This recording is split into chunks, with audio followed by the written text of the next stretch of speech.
Well, we start off today's show with the global economic outlook. The World Bank has slashed its global growth forecast for 2022 and 2023. That is, as it cautioned that a rise in inflation, debt, and income inequality could jeopardize the recovery in emerging and developing economies.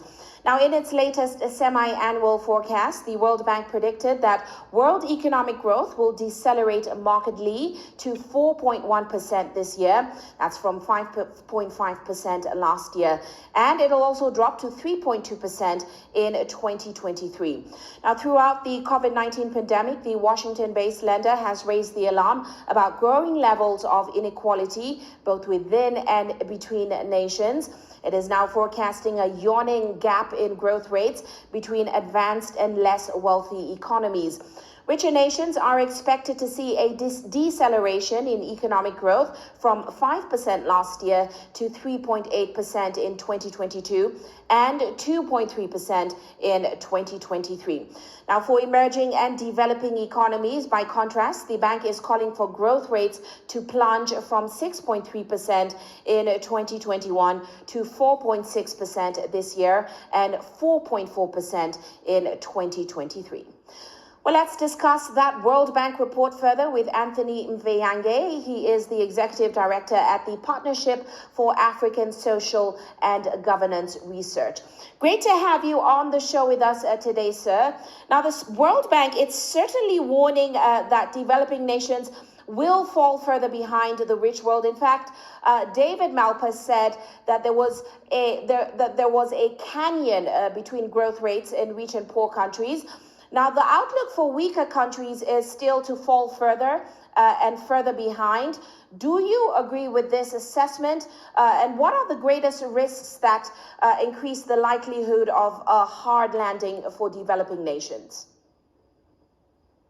Well, thank you. I partially, to some extent, I agree with that assessment, but by and large, I think I speak in terms of African continent, the context is slightly different. And if there's any predictions about how Africa would respond to COVID and the global growth projections, if there's one thing that we've learned over the last 2 years is that most of these projections turned out not to be the case. So in terms of what we expect to see in Africa, unlike developed countries, most of African countries have not locked down their economies. If you look at the current projections from, for example, the IMF and AFDB, Sub-Saharan Africa is projected to grow, albeit modestly, but it does give an indication that Africa is not necessarily on the wrong trajectory. However, in terms of the risks that countries can face, if global economy is actually in turmoil, one of the areas that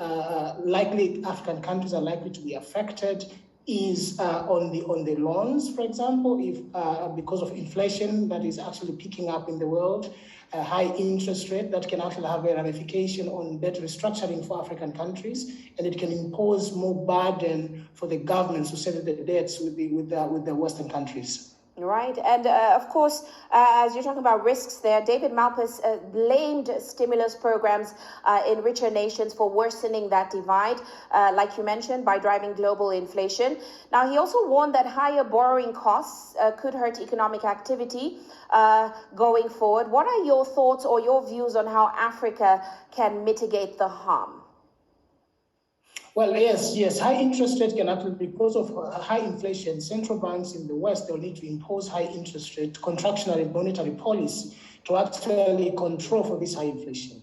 And that can actually have a very high direct ramification on African countries, particularly those that they went out on borrowing spree in the last 2 years after COVID onset came on board.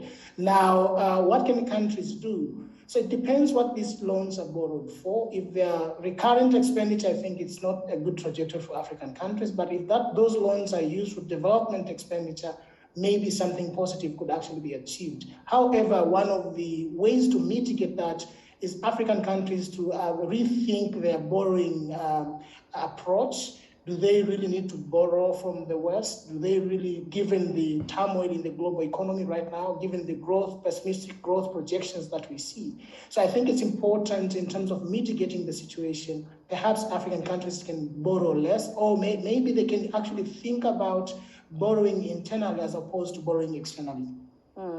Well, looking forward, some actually believe that it will be central banks and not the pandemic that will drive global economies in 2022. What role then do you think that African central banks can play in helping to cushion African economies going forward?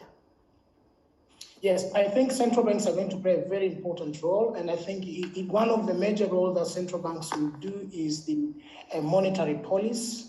Especially if there's high inflation, the world central banks across the continent will be forced to impose the contractionary monetary policy to contain the inflation, and that will trigger increases in interest rates in the continent, lower prices on bonds so that they can withdraw money from the system. You know, that's one way, and a major way that the central banks can actually have a very direct control. But beyond the central banks, also governments, for example, through revenue authorities, through fiscal policies, they can try to impose wages and price controls, which also, of course, if not done right, can actually have potential ramifications on recession and unemployment in the continent, which is already a very time-ticking bomb that we are facing. So I think that central bank can play a very good role, controlling role, effective role in ensuring that the loans, the money supply is contained in a way that inflation is not becoming a challenging issue in the continent. Because with high inflations, we understand the potential welfare impacts that could come about because of that. All right. Well, we do have to leave it there. Many thanks for those great insights. That, of course, was Anthony Mveyange. He is the Executive Director at the Partnership for African Social and Governance Research. Well, let's